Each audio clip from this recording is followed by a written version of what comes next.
I think so. Sorry, I just do it before I forget to do it. Yeah, you seem to be coming in fine today. So Okay. I had let's see, there we go. Yeah, variously I've been playing with the automatic level control within Zoom because sometimes the gain on this mic picks up a little too much noise. mhm. So if it sounds like you're getting too much room or whatever, just let me know and I'll switch back to the manual. That's fine. I always come in a little bit hot on my own mic, probably because I'm running it through a tube, but Gotcha. for You, some vintage sound. right. Well, hey, that's pretty cool though. Yeah. You said it's getting a little warm there. Yeah. Yeah, it's been just like weirdly cold so far this June. So Oh, interesting. Yeah. it's rainy season, which is usually hot in here. But this year, fortunately, the hot part mostly hasn't been true, which Oh, I mean, good. it's great for me. But yeah. Good for you. Yeah. It's LA is always weird because I assumed living in the Southwest, the summer would be summer. It would just be hot. Like when I lived in Alabama, when I lived in New York, when I lived in Chicago, it just got hot in the summer, you know? LA, it actually stays really nice, like June, July, even early August, really nice. And then all of a sudden it gets to be like 110 degrees and it just stays there for about 6 weeks. And it's oppressive and terrible. And every year around that time, I wonder why I don't have, an additional AC in my bedroom and end up sleeping on the couch, just, so I can be closer to some cool air. Yeah, my But, power saving is I'll try and go with the fan until my indoor thermometer here tells me it's 30 Celsius. That's when I'm like, okay, enough. It's time for right, it's that right. hot inside my shaded room. So Yeah. we just had a few teachers move because we're in the mountains and they're like, oh, we want to escape the oppressive summers. I'm like, oh, you're only kind of like 40% doing that, but you Yeah. know, summer in Japan is just summer in Japan. So I finally learned to Right, embrace the heat a little bit. So right, right. There you but yeah, go. good time. I woke up and I was like, oh crap, I didn't write any trivia. So I just finished doing that. So which Cool. I Hey, that's mostly how I end up doing my show. Oh well crap! I didn't do trivia. yeah, really. Because I haven't released any of this yet, but with Mark, one of the other guys on the Twilight Zone, we've been doing The Prisoner. We're just doing the third episode tomorrow. Oh, awesome! So But good. I made him the trivia guy for that just so I don't have to do everything for everything. So I had this feeling in Sure. my mind like, oh, I don't really have to do anything right now except watch it. I was like, oh wait, no, this is a different podcast. Right. Yep. Yep. But Uh, yeah, I guess you know the drill on this, so maybe we'll just go ahead and knock it out of the park and see what happens. Yeah, totally. Oh, and actually, since I'm on my home computer, I didn't download your notes here. I have my notes in the notepad, but I'm just gonna grab a copy. Give me just a second. And I always say my notes are optional anyway, so it's good to have another, that's why Mark got the another. trivia job because he's the only other person that sends me notes. When Gotcha. I talk to Luke at most, he'll put one or two notes into his phone just for like two things he really wants to say. But Sure. he's Right. also much Right. better at just ripping on things. So I need a little bit of a cheat sheet sometimes. Yeah, no, I get it, and as you know, Norm and I we're working off the same document, but we don't really look at each other's notes before doing the show. So we're kind of just like a little bit turning a blind eye and like we know the format, we know where things go, so we just kind of copy and paste our notes into the document without really looking at what the other is doing. You know, Right. it's a little bit of a trick. Um, and also, I just upgraded my internet connection last night. Um, so that has been something I've been messing around with here, trying to make sure everything works correctly. Okay. Yeah, I still have a computer in my closet that I can't be bothered to set up. Oh yeah. It's like this one still kind of works. So yeah. Yeah, right. Right. But I realized I had a dream a few nights ago where I was setting up that computer though. So maybe that's telling me I need to like do it soon. That might indeed. Yeah. Oh, and Oh. by the way, I'm just Mhm. starting to think about season 2 of the Twilight Zone. If there's any picks, the only ones that have been Mm. grabbed thus far are the Howling Man and Nick of Time. So Okay. Yep. uh, Yep. so Very cool. Very cool. I'm not a fan of the Howling Man. So okay. I um actually on something else. Yeah. that actually Robinson requested that one. So Oh, okay. Right on. Yeah, so I'll good. give her that one. Good. I Yeah. don't think I've seen that one. So yeah, it'll be new to me. Cool. All right. I All think that's right. a good ground for doing this podcast where I'm like pretty familiar with the Twilight Zone, but there's still like a lot I don't know. So Sure. Yeah, yeah, yeah. it's like at this point I don't want to get ahead and watch everything. Well, we know that doing your show, so Right, right, of course. Yeah. I jumped ahead and Okay. did a few of the Peel ones recently, but because I hadn't seen those yet. But Hmm. so far the one that really stuck with me, I think, is Replay. Okay. Seen any of them? Have you seen any? Have you seen any of those? Yeah. I only watched two. So yeah, I haven't. In fact, and I was talking to somebody about that today, just saying, this is one of those shows that Twilight Zone is so good that you feel like honestly it should be ripe for remake, reinvention because it is an anthology. Um, and there are a lot of very talented people in the world, like Jordan Peele. And every single time they try to remake this show, it doesn't quite stick. It just doesn't quite land, and I don't know what it is. I don't know if you can't really necessarily blame it on the era that the original was made, because all of us are disconnected from that. We weren't there, so it's not just like the nostalgic feel for the original. It was a show with a lower production value than anything that would get turned out now. But somehow the newer versions in the 80s, or the movie, and the movie is good, but like how much replay value does it have? Not much. I do have to think about the Landis segment. Yeah, right, right. Mm-hmm. Well, we recently did Planet of the Apes, and I was like, yeah, it's basically this. They should have called this Twilight Zone the movie. It would have been fine. Yeah, yeah, totally, totally. Yeah. All right. I think I am looking good here. I will, if you want me to, I will record a local again, just because I'm always nervous about that. So Never a terrible idea. yeah, yeah. Always want to make sure. Okay, there we go. That is recording.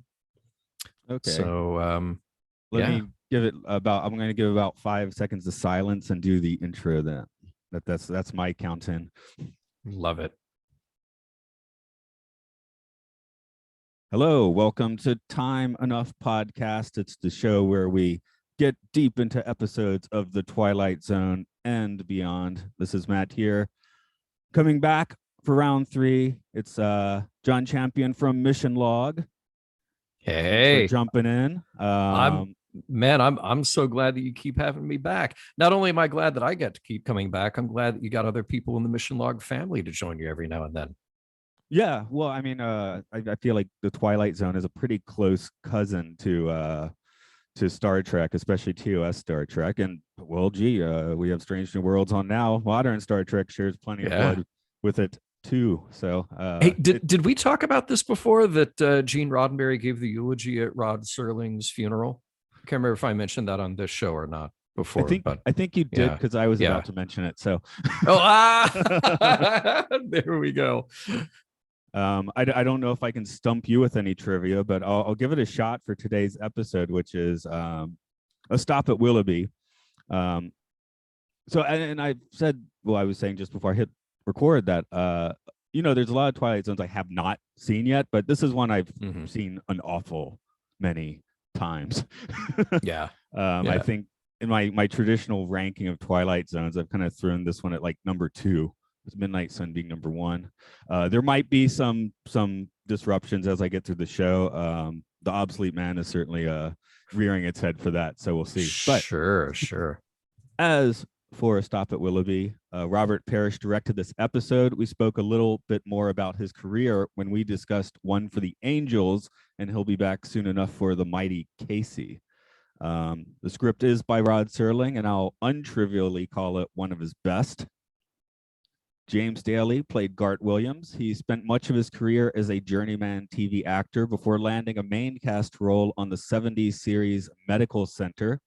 He also has a part in the original Planet of the Apes as Honorius. I don't quite remember which one that is, but there's a lot of ape makeup, so I think he can be forgiven, as well as a role as Flint in Star Trek's Requiem for Methuselah. Yeah. Very true. Oh, go ahead. Oh, no. I was saying, yeah, he's somebody who it's not that he's not a that guy. He's not one of those that guy actors who just shows up in everything. You go, oh yeah, it's that guy. He's sort of kind of very generic looking and therefore ideal for this role. So you sort of lose him in all those other places. But what you just mentioned are very iconic shows, between Planet of the Apes or an episode of Star Trek, So yeah, he got around as an actor. You make your mark, right? Yeah, exactly.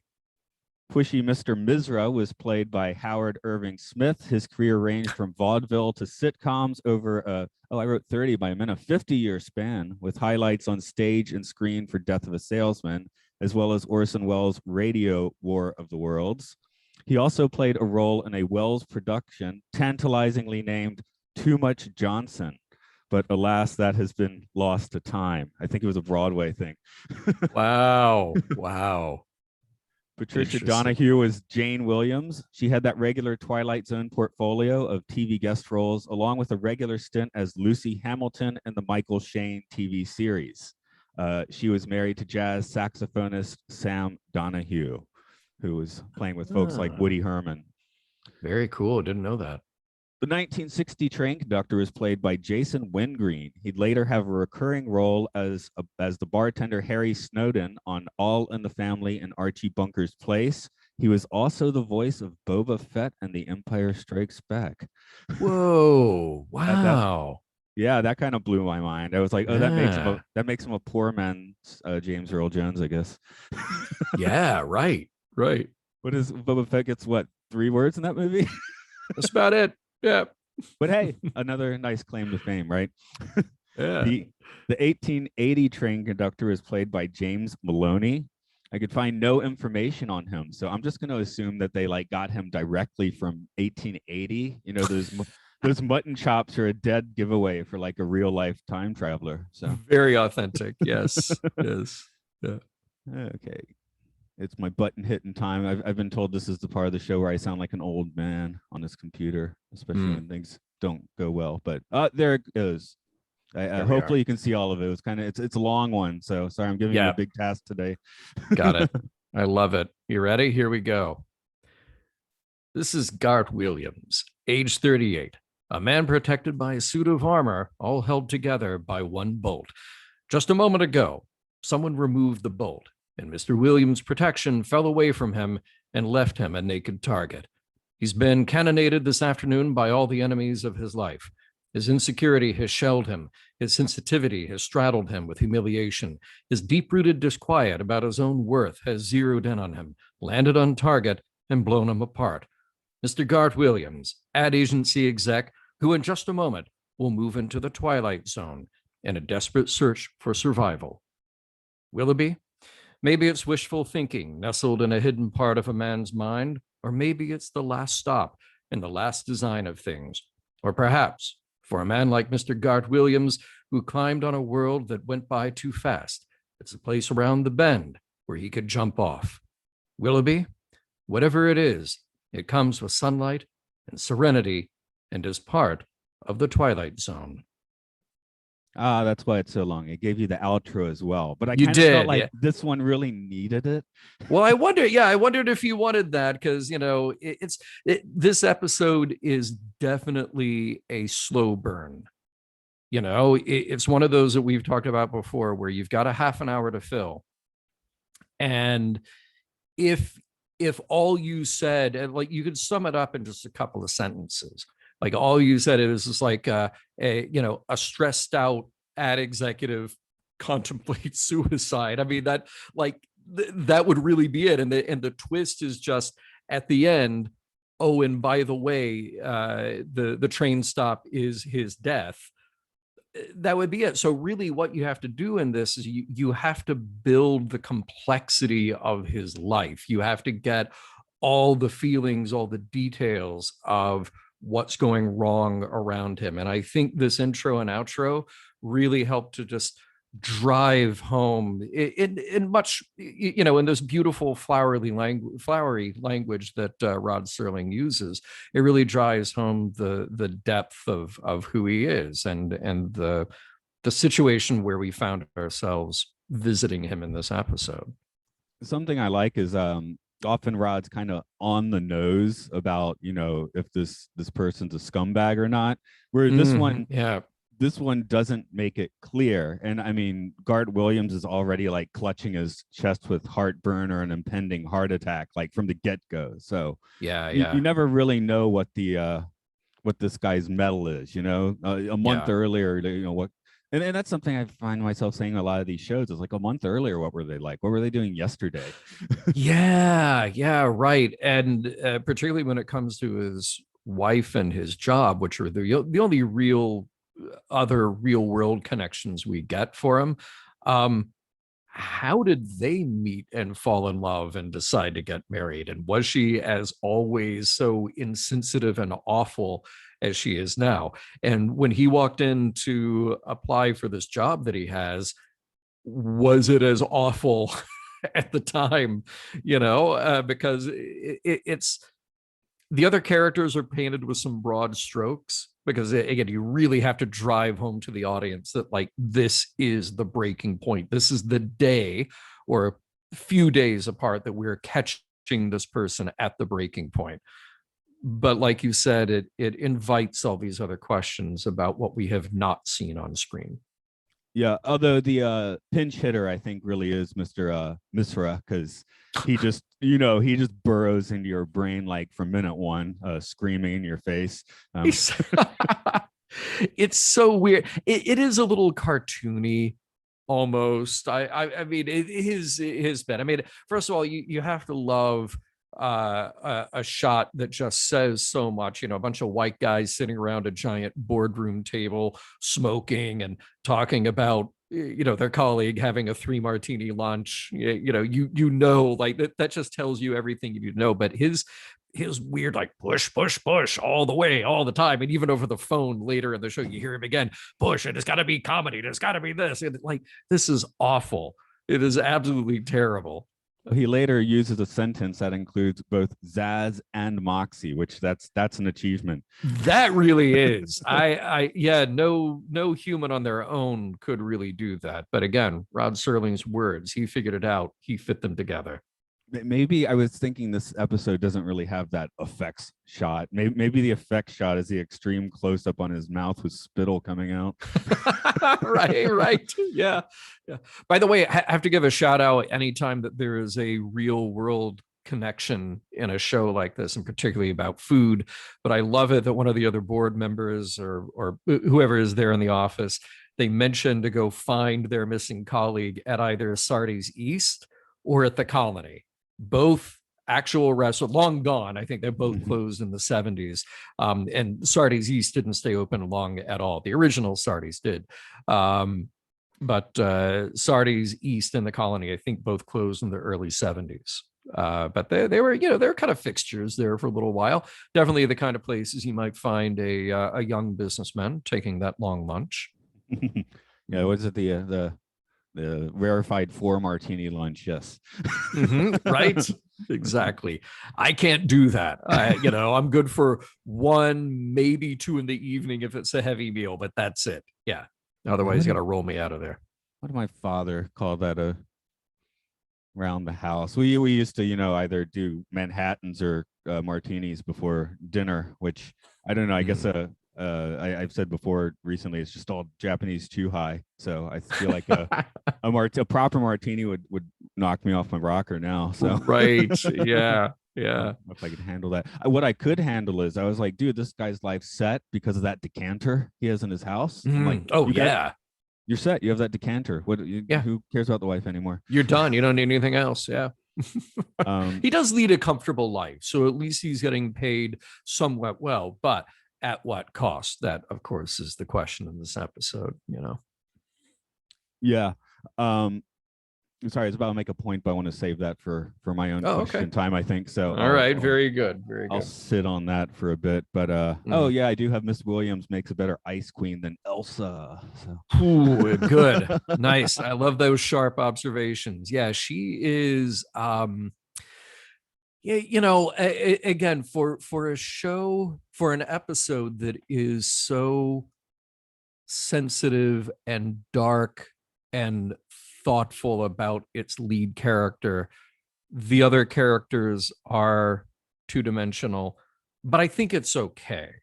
I think in this, you know, again, there's a suspension of disbelief that okay, we are getting her at her absolute worst.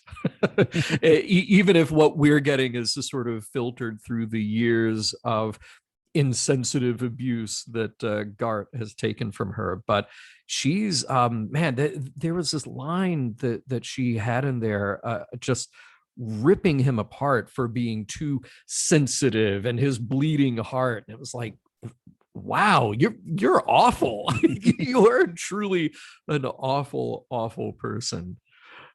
be a 50s man. But Yeah, but it makes it much easier for us as the audience to sympathize for him, not just because of the position that he's in in relation to his wife and his boss, but I love even him kind of spelling it out, talking about losing himself in the job, just like mimicking the actions of the job, but not finding himself, not being himself in that.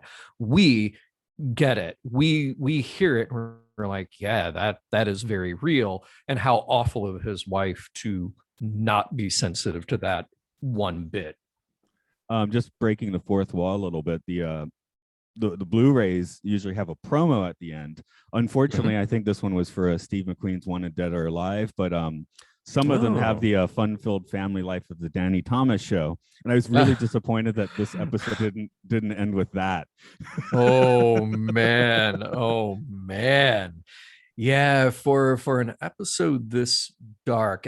And by the way, did you catch that bit of dialogue in the beginning after he's just gotten harangued by his boss and he walks in past the secretary? She asks if he wants anything, and it says a sharp razor and a chart of human anatomy showing where all the arteries are.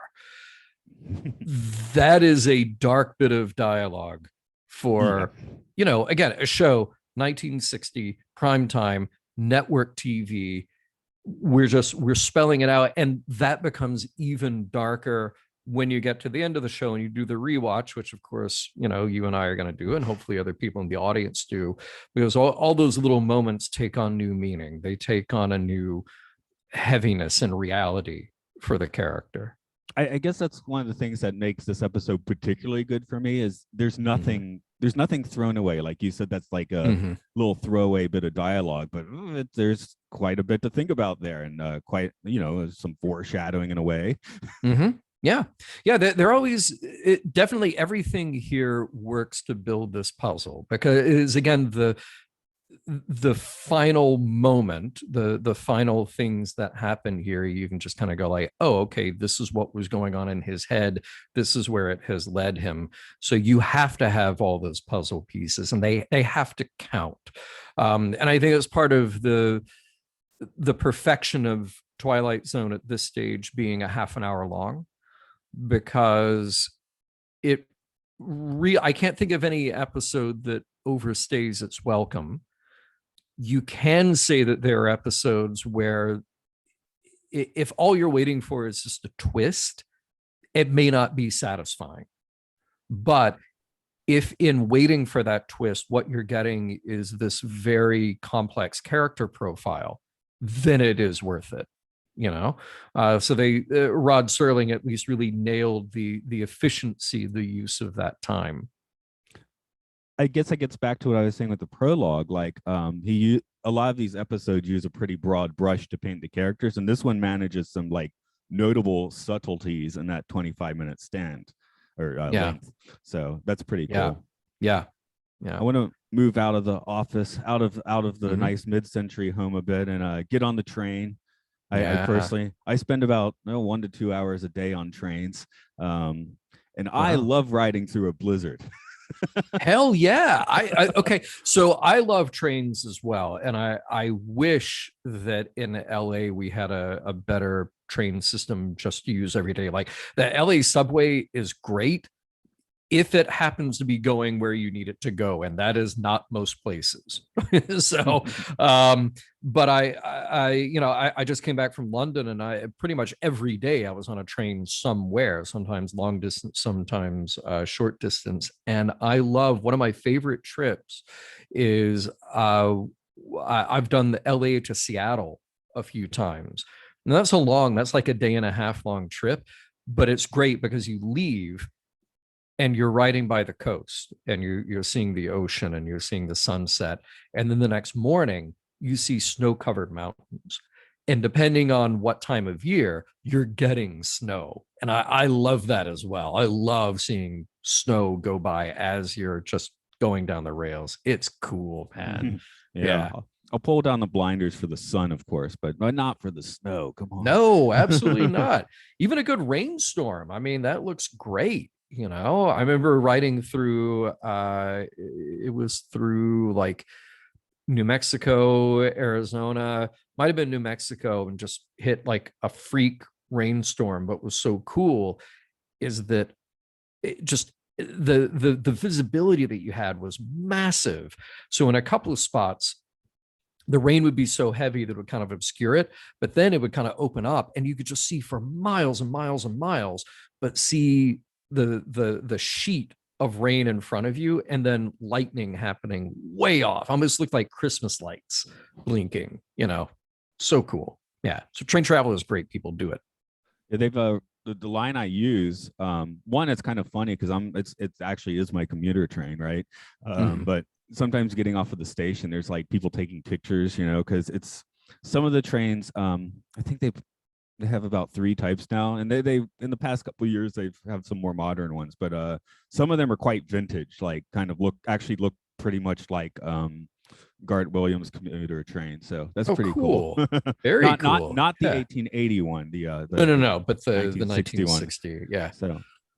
So I get that. I have found I definitely like the little compartment seating rather than the everyone facing each other seating. Yes. Yeah. and Yeah. yeah, Dig that. because if you get someone in your compartment, yeah, they are more in your face, but someone's always in your face with the other kind of seating. Yeah. This being the mountains, they have somewhere the chairs turn around and everybody faces outside, but those are the kind of touristy ones. So Oh, cool. Yeah. Hey, nothing wrong with being a tourist in your own town or your own country. Why not?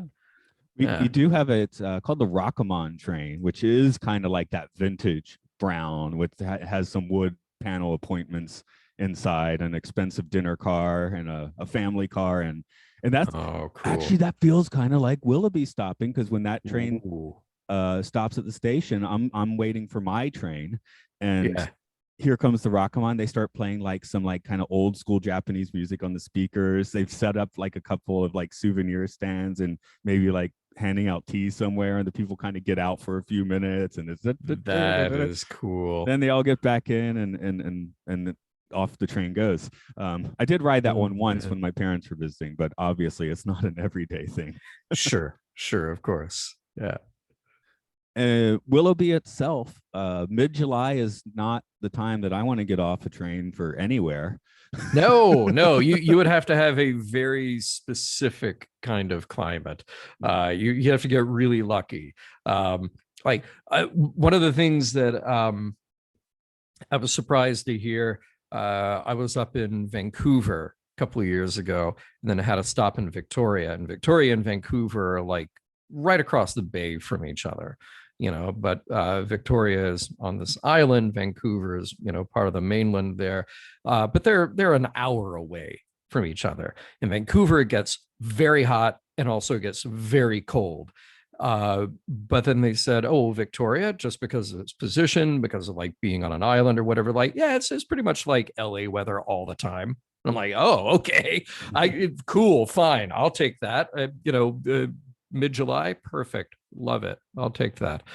But we never really get a sense. I guess we can assume that Willoughby is somewhere in the Northeast Corridor, even though I know the conductor says there is no Willoughby on the map. But do you feel like the Willoughby in Gart's head is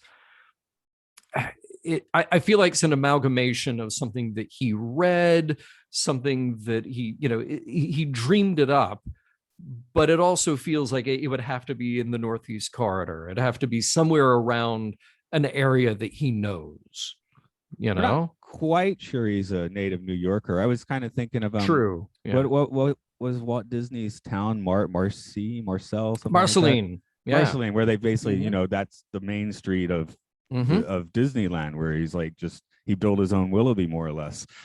I had that in my notes, yeah, because I was thinking about the power of the nostalgia here, but for a nostalgia of a place that Gart never was, because Gart would have had to have been born in like 1921, 1922 to be 38 in this, although the actor was older and certainly looks older than 38, but that's what the script says, so okay, we go with it. So Willoughby being from 1888, he was never there. This isn't even an amalgamation of places that he has been. Walt was born in 1901, and he spent a little bit of time in Marceline, but Main Street USA is essentially Marceline, but it's the fantasy version from 1901. So it's even like earlier than what Walt's sort of consciousness would have had. It's a construct, but it's a lovely construct. Okay, I love pointing out that Tomorrowland, from the perspective, wait, no, we are further away from the opening of Disneyland than Disneyland was from Main Street USA.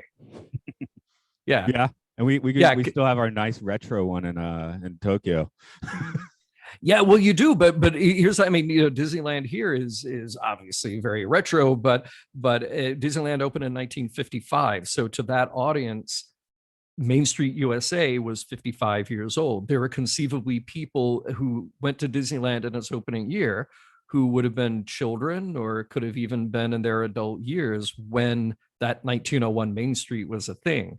Now, in 2022, we are further removed from 1955 than 1955 was removed from 1901. I think I can dispel the time element, to use a euphemism there. Good. I like that. Yeah, good Rod Serling reference. Yeah, let's put you back in Chicago, and you're on the train there, and you doze off, and then you hear an announcement saying, Chicago World's Fair, Columbian Exposition stop. Oh, I'm jumping off. Absolutely. There you go. Yeah. So it makes sense now. Yeah. Yeah. So, now here's something I've kind of been actually sitting on for a few months because I've been waiting to bring it up for this episode. Can't wait. Is the power of the music possibly, kind of Pied Pipering him off the train. And this is about February, I think. I found this video on YouTube, and it was okay. I first came to Japan in 2004, and I was like, I want to see some footage from then. I found this thing. It was like Japan in the 2000s, and just like super nostalgic, just like devastating, puts a tear in your eye, and it's just clips from movies and TV shows and some actual footage. But I watched it a few times, and I realized, wait a minute, it's the music. The music is the nostalgia here, and then again, I'm at the train station the next day, and I'm just in my mind looking at people on the other platform, and I start imagining the music in my head. Same effect, walking down the street, I see some people, I just start imagining the music. Same effect. It's not nostalgia, it's the music. Interesting. Yeah, that can absolutely paint the picture for you. Yeah. I'm like, I get that. It's like I can't be nostalgic for what's happening at this second, is it? but that's how the nostalgia forms, though, because that you all those associations come together, and it is that moment, but it's also then the moment 5 years from now, 10 years from now, when you remember that moment, or not necessarily remember it, but you construct that moment to relive it in your head.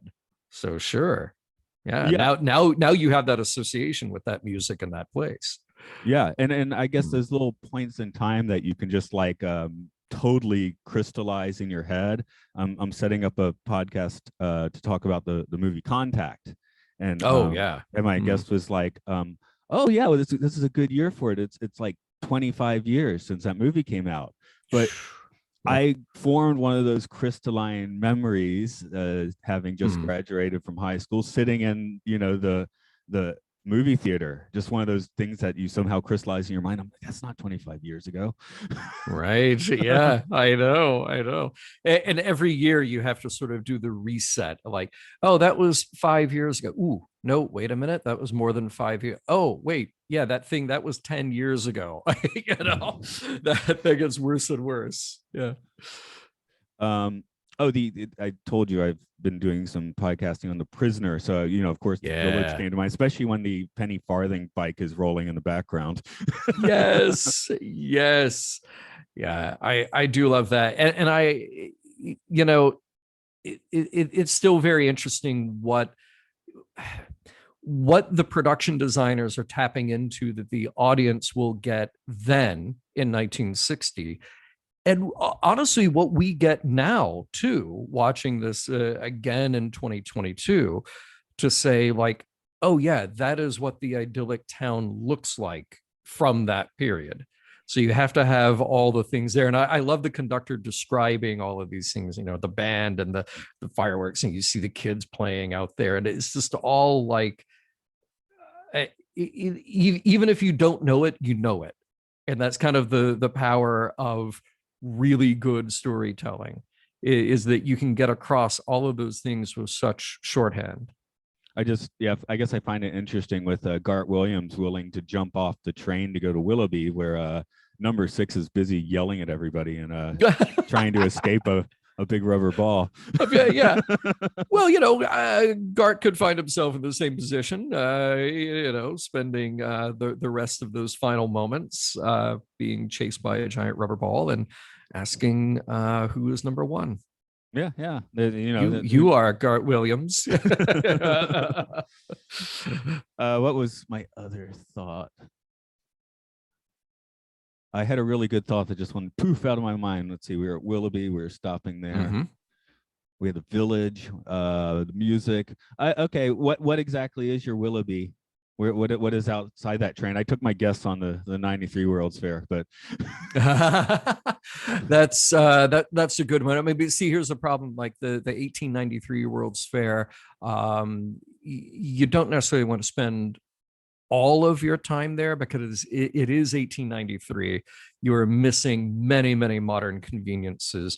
You could also very easily take a train to like the 1939 World's Fair, or the 1964 World's Fair. Like, these are all very appealing things, but definitely for me, it would be something like that in an urban environment, because I want to check out the city as well.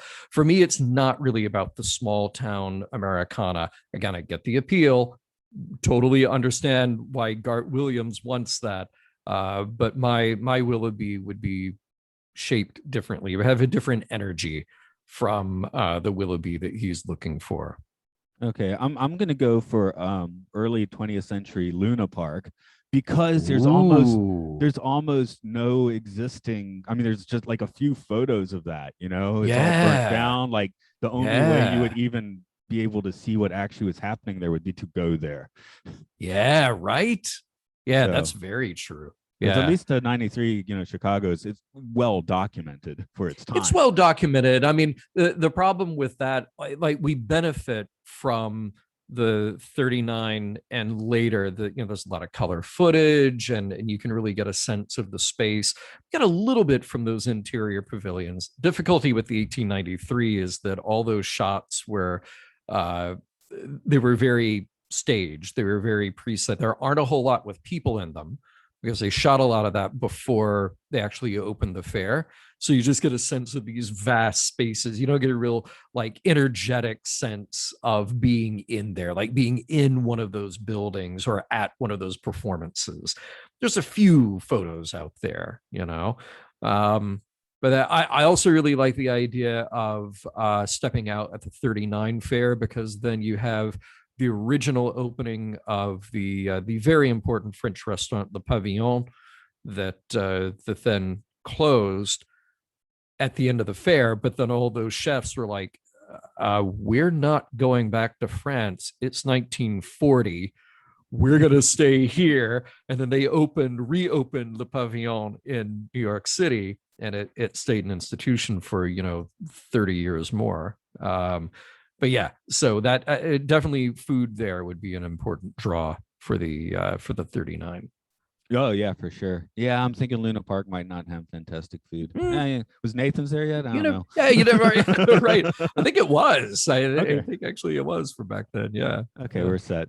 Oh Yeah. yes. I don't know if this is the reason I like the episode so much, but this is 2002, 2003. I'm driving from Atlanta to Maine by myself, and end up in a 3 or 4 car pileup accident in Stamford, Connecticut, which put a hole in the carburetor and killed the car. Yikes! Yeah. Mitsubishi Mirage packed with a television and 3 guitars. Man, oh man! I'm just in an. I ended up stuck in a hotel room in Stamford for like 3 days. But with like my TV and my DVD player and 3 guitars, so I was having a jolly old time, Stamford, I guess. Yeah, there you go. Yeah, but I put that in my notes early, and then about 10 minutes later, he's making the announcement for Stamford. So that was just entertaining for me. Very good, very good. So I thought you were going to say you had that DVD player, and one of those DVDs was the Twilight Zone season 1. It might have been, to be perfectly honest. Could be. It might have been. I don't quite remember. Because it would have been one of those old volume ones, because I had those at the time. Nice. Okay. I guess I'm going to start throwing out those questions then. The first one being, who exactly is going into the Twilight Zone? What's your pick for that?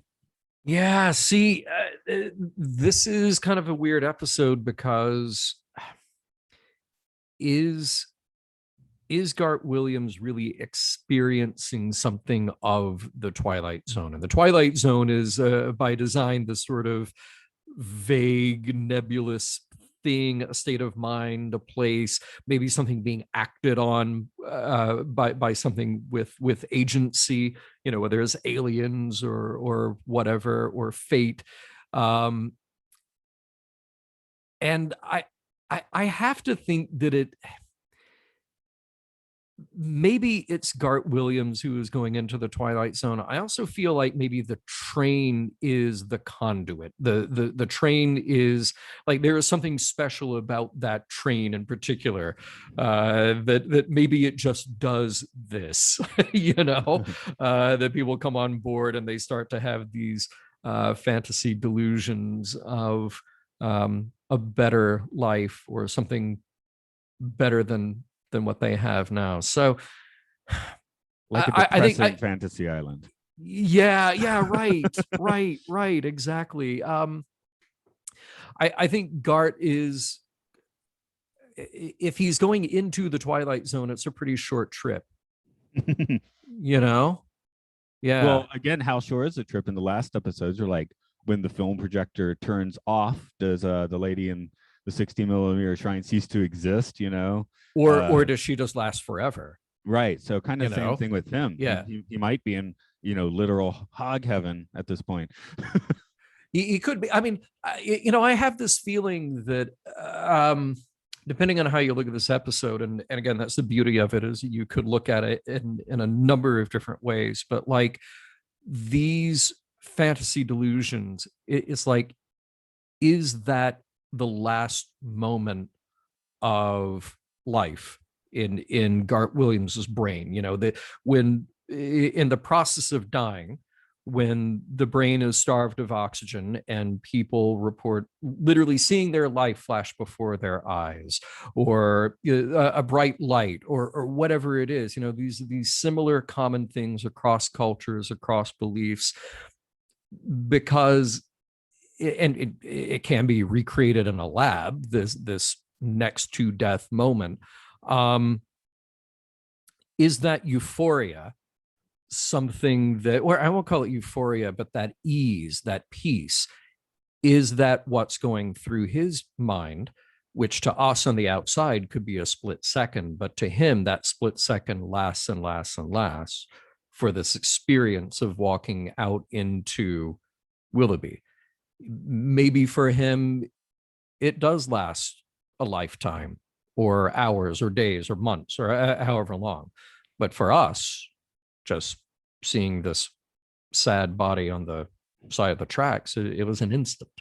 Well, yeah, I was just thinking, because I was driving back home on Sunday, actually from that Kendo store you saw a photo of. Which we have to go back to yet. We have to go back yet again to actually pick up the stuff. But good, anyway, good. I'm driving back, and there's just a little drop off in the road, and you just get that split second of 0G, and the family at this point is pretty much napping in the back. So I just started thinking about that little moment, and I was like, well, yeah, that was less than a split second, but there's a lot to consider in that moment. So yeah.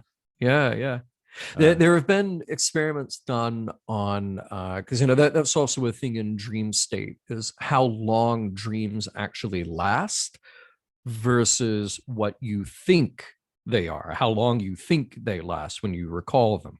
And the actual dream or dream state can be very short, but in your head, when you kind of pick it apart, unwind it, because there are so many elements, it suddenly seems that much longer.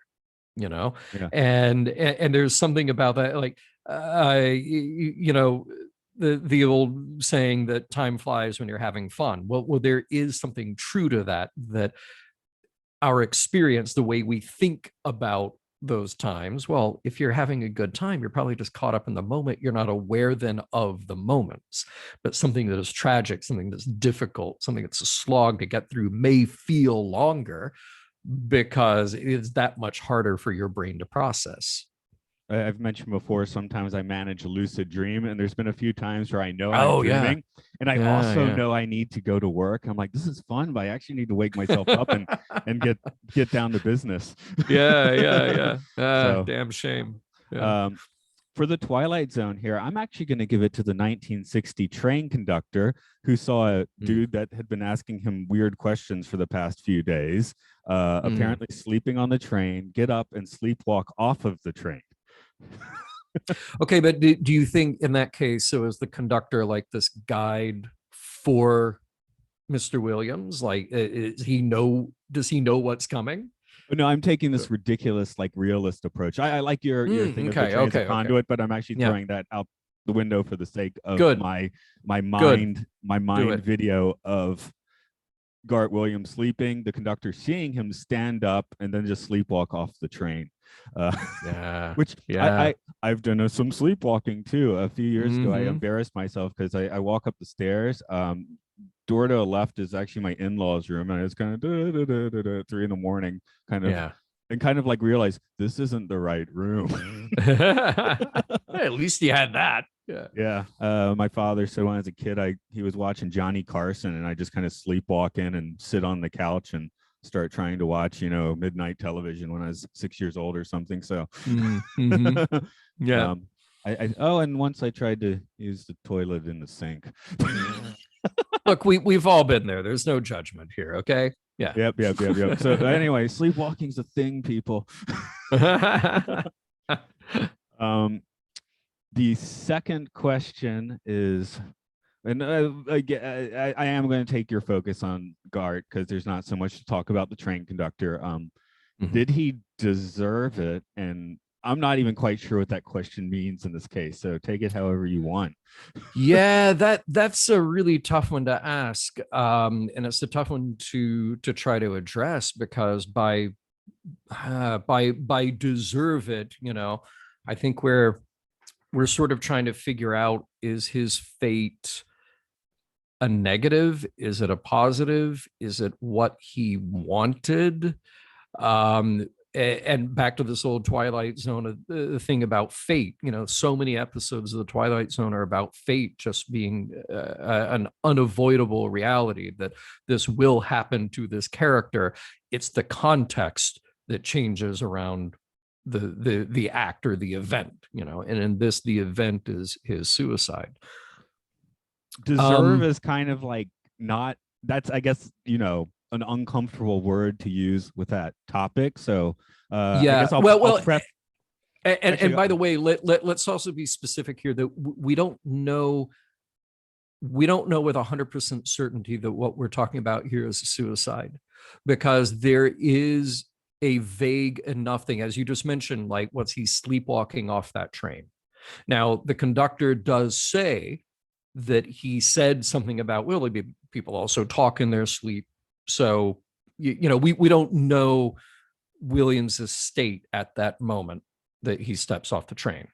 I would go back to the beginning with that line about the human anatomy and a guide to the arteries, that we are foreshadowing this as a story about suicide. That's why that line's important, because that kind of shows, because without that line, it really does seem like he doesn't know what he's doing. Yeah, right. So then here's the thing. We have to assess, is his fate in this episode something that we are shocked and appalled by, or is it put into a context that we have some understanding and sympathy? And if his brain's way of dealing with this was that he fantasized this positive outcome for himself, this happy place for him to be, nobody deserves to go through the kind of torture that it took for him to get there. That should go without saying, but I felt like I needed to say it. Does he deserve some peace? Yes. I don't think that premeditating one's own death is necessarily a way to peace. This is, we're picking apart something here in 2022 from something that was obviously a difficult topic in 1960, and it's still only that much more complex and disturbing and tragic. I mean, maybe that's why I have this version where he's just sleepwalking off the train to sort of like insulate this episode for me a little bit. Maybe that's why I watched it so many times. Yeah. Because if we are making a conscious decision, one, I mean, what do you do in that situation? One, you wait 5 minutes, and then if you still want to kill yourself, you call a friend and ask them if it's a good idea or not. Yeah, and you get help, and you use every resource, and clearly this is somebody who is out of those resources, and the tragedy of it cannot be underlined enough. At the same time, there's the strange thing that this episode does that sort of tries to reassure you, the audience, that he is happier there. Right. He goes off into the horizon with marching band music. Yeah. Again, it's the music. What if they went with the dark Bernard Herrmann opening music at the end instead? Oh, right. Yeah. Yeah. That's so hard to pick apart. I think deserve is a difficult word to use with any of this. It really just comes down to how can we balance our feeling of sympathy with also kind of a level of understanding, right? Yeah. But that's the thing. I'm like, when I started the podcast, I was like, are these questions too simple? And well, I guess actually they seem to. I didn't think about the depth of that word, but it seems to actually have a fair amount to it. Yeah. There's this line on the rewatch again that really stood out to me, where I think he says to himself, or maybe he says it as the conductor goes by. He says, next time I'm going to get off, I'm going to get off at Willoughby. And it's this thing where on first glance, if you don't know the outcome of the story, it just feels like here's a guy who's determined to have a better life. Here's a guy who's determined to get rid of the negative crap in his life that is dragging him down. On the rewatch, it is somebody who is at his total wit's end. He cannot cope with the life that he has, and he is talking himself into doing what he's about to do. Yeah. Oh, yes. The point when we brought up the decanter later, I said I had a point that I was going to bring up later. So here that is. Yeah. Go ahead. Is. Do it. Lay it on me. So I'm going to compare this with Bowley and the Big Tall Wish, because Gart has an executive job with probably a pretty good salary. He's got that mid-century century house. He's got that decanter. Yeah. Bowley's got a bunch of scars and no future. Yeah. Boxer, right. So right. I find the contrast, like that's where the word, I guess before we got on there, that's what I was thinking about, deserve. Like Bowley ended up with more hope from a much darker place, where Gart's living in a place where he should have resources. He should have some support. And somehow he got so lost in it, he doesn't. Yeah. But is it kind of his fault for getting that lost in his life? But fault is still a very charged word, because again, he doesn't deserve his fate. I guess I'm not looking at his fate so much with this question as like what he's done in the 20 years previous to this. Sure. But in those 20 years, people make decisions based on the information they have at the time, and accidental things come along to blow one on or off course. It's impossible to even know that. Even looking back with perfect hindsight, you don't know. He took the job that he thought was the right job to take at the time. He married the woman that he thought was the right woman to marry at the time, not knowing, 10 or 20 years from now, I'm going to not have anyone to turn to when I need them. And in fact, the people around me are just going to make it worse. Yeah. Anyway, I just that came to mind, that the situation in the other show, that guy had a lot more to complain about, I guess, was my main point. And he ended up choosing hope in the end. So well, and look, this is kind of the interesting subversive thing about a show like The Twilight Zone starting in 1959 is that here's a show that features people from all walks of life with all manner of background stories. It does not matter who they are. They're all walking around with some sort of like central tragedy or problem or something that they have to overcome. And many times they don't overcome it. They just, again, they get blown in the direction that fate would have them go. But here's a guy who, to an audience in 1960 looking at it, go, oh, yeah, he's a successful guy who's got the right job, who's got a wife, who's got a nice house, who's got everything going for him. But even we in an audience in 1960 know that doesn't just mean that you've got it all figured out. That doesn't just mean that you aren't also walking around without some problem gnawing away at your soul, that you haven't found your identity, or you can't express your identity in your job and in your life, that you feel trapped and lost. And I think that's one of you see that over and over again with characters in this series, as disconnected as they are, as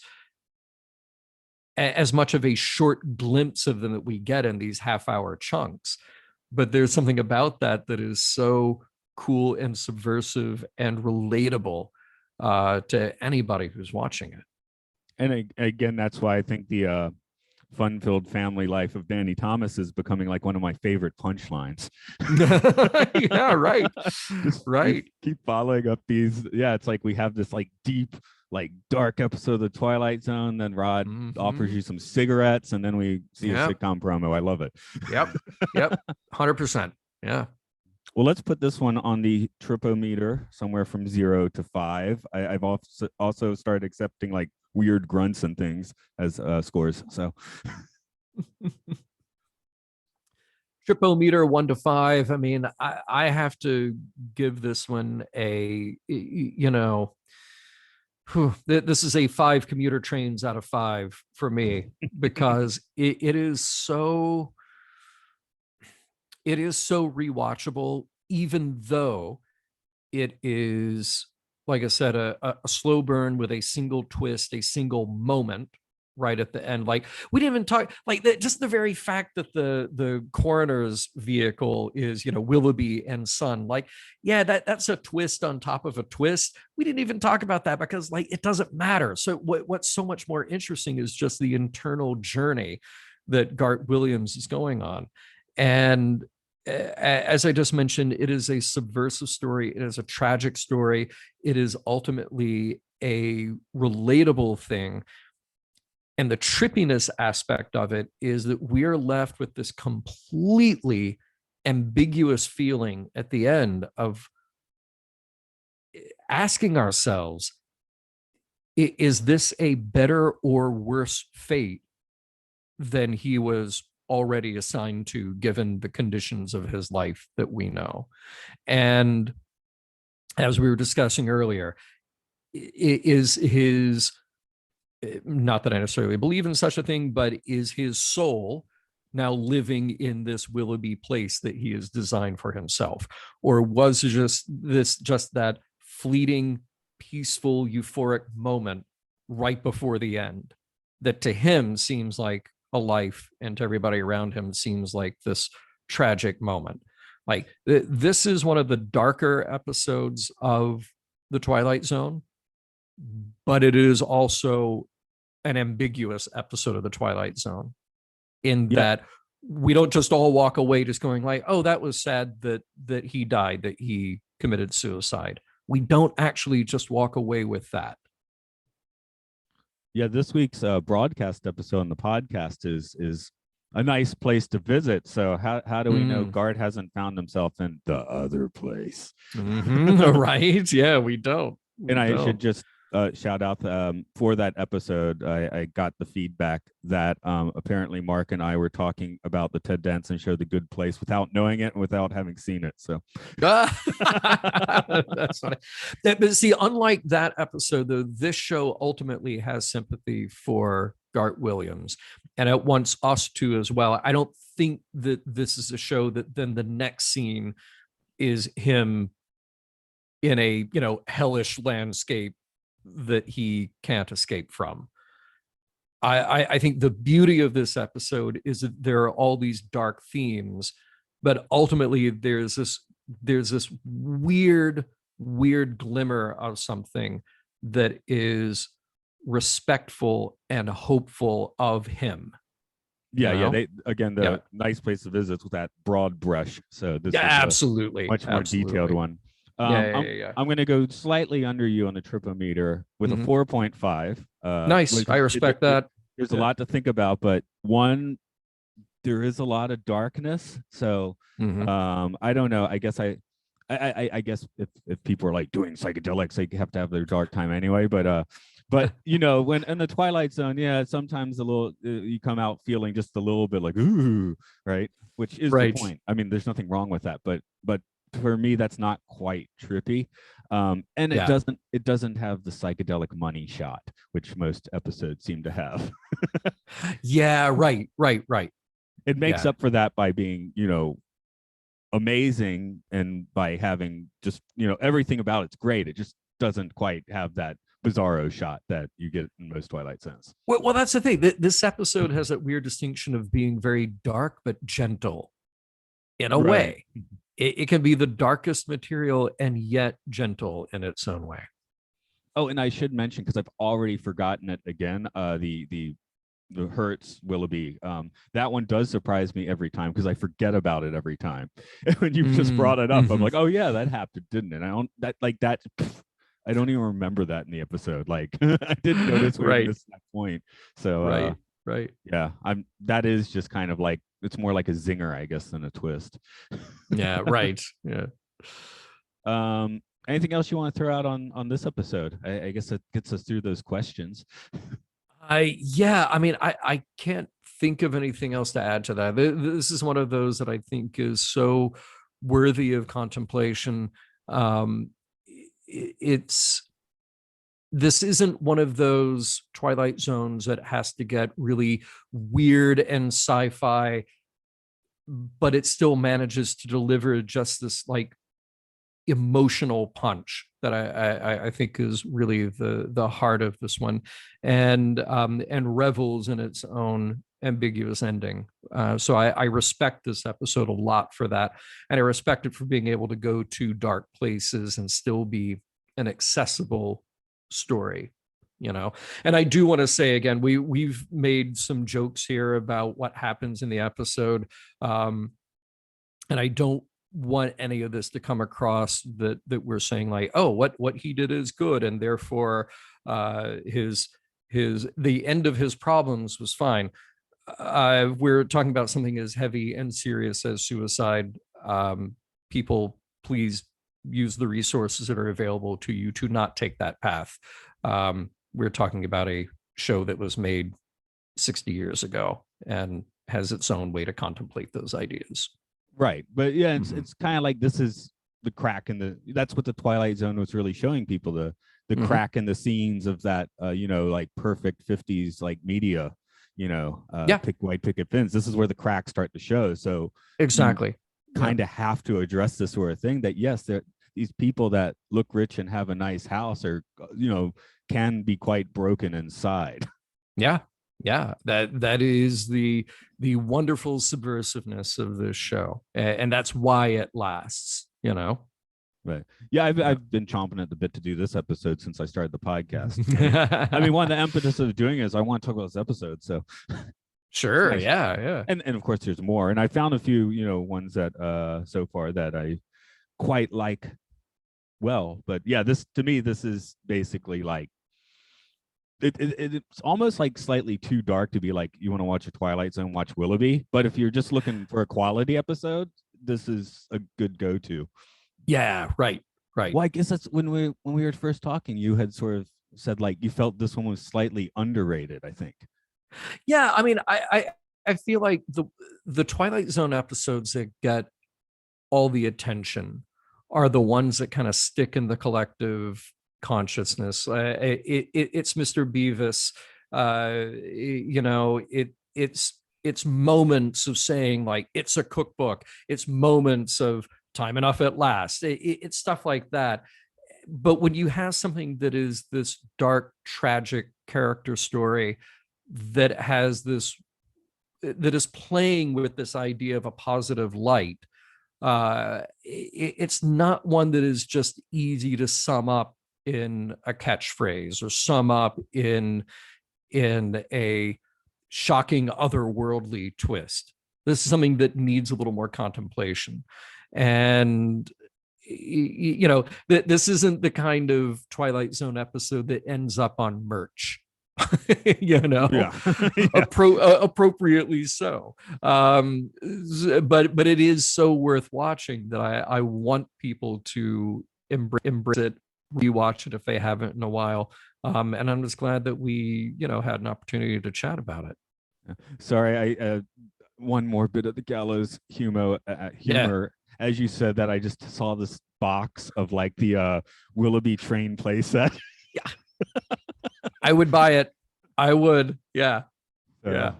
Although, well, you could there's stuff in Japan you could buy that and just call it that if you wanted. So yeah, that's very true. Very true.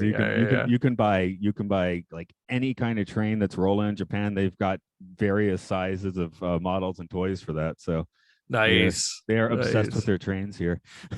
Yeah. So just to make it a little lighter, that. Yeah. Give people a quick, I guess, web address where to hear your Star Trek conversations. Yeah. I mean, best thing to do is just go to podcast.roddenberry.com, because I'm a part of multiple podcasts there. The kind of flagship show is Mission Log, which we've been doing since 2012, analyzing, discussing, examining every episode of Star Trek there is. But there's a lot more there. There's there's Trek Files, there's Mission Log The Orville, there's Mission Log Prodigy, there's Sci-Fi 5 for a daily dose of sci-fi. So just check it out, podcast.roddenberry.com, and you're pretty much bound to find something you like. I hope so. As for this one, it's Time Enough Podcast. It's at Twitter. It's at Facebook. On Patreon, we are Podcastius. We do some other stuff like sci-fi movies, just weird ephemeral films. There's some video game stuff with Monster Hunter, Pokemon, and the Game Show, which is a game show about games. So lots nice. And if people do want to stop in there, we at least put the unedited episodes up, like sometimes way ahead of time, sometimes a few days ahead of time. We record these things all out of whack, so who knows? That's the way to do it. Yeah. So, ironically, I'm going to go get on my commuter train, but I will get off at the correct station, and I'm going to have a fantastic time. I've been making binaural beats on the train recently. Oh, cool. Using my time productively. I have a friend who's like, oh, I want to make YouTube videos. You have music. I gave him some tracks. It's like, dude, I can actually make things like tailor-made for this. So nice. So nice. you taking a nap on the train, I mean, yeah, that's fine. I probably do it twice a year, but it's like, if you do it every day, find a way to make it productive. That's maybe Guard's problem. You should be reading on the train, writing on the train. You go. Train's a creative place, people, and not just in the dream world. So he definitely needs a creative outlet. Yeah, I think we could all agree on that. Okay, I'm going to cut that there. I'm not in a major rush. I have to leave somewhat soon for the train. Oh, no, fair enough. I need to hop on a call. I'm asked to identify some of those multitude of 35 millimeter film clips that we got that are all off the cutting room floor. We're putting together stuff that'll be sold along with Rod's autograph at Vegas and at Comic-Con. And somebody sent me this huge photo library and Google Photos and said, hey, here are all the ones from Space Seed and the Wrath of Khan, because it's the 40th, so we're doing a big thing around that. And I looked at the first 5 and I'm like, these are not from those. So we need to fix this. A lot of eye strain there then. Yeah. Like I said, do get to me when maybe with a few season tours you like. And also, if you do want to do the sci-fi, we mentioned Voyage to the Bottom of the Sea, but we just did Planet of the Apes, which opens up beneath the Planet of the Apes. Ooh, hello. Yeah, Luke get down for that. Luke got the whole set, so on Blu-ray. I mean, I already have it, but I'm just saying he ordered it too now. Yeah. Very cool, man. Got everything around here except War, which I've never seen actually. Never seen War. So I've seen that one. I think I did, but it must have been a long time ago. I mean, not Battle War, the last one they made. Yeah. Oh, I'm sorry. Yeah. I did not see that. No, I did not. Yeah, that's the only one I know. I love Battle because they got really ambitious, but they had the smallest budget of all the movies, so it was great. Right. It happens. Yeah. Okay, I will catch you later then. So yeah. All right, man. I will talk to you later. It's been a pleasure. Thank you. And I'll send you a link for this audio in case you need it. Okay. Okay. And this one comes out pretty soon. It's I'll give you the date. June 27th. I almost thought about taking a week off just so I could put it out on July 4th, but I don't want to do that. So, people can listen to it and then have their July 4th. So there you go. Exactly. All right, man. Have a good one. Talk to you later.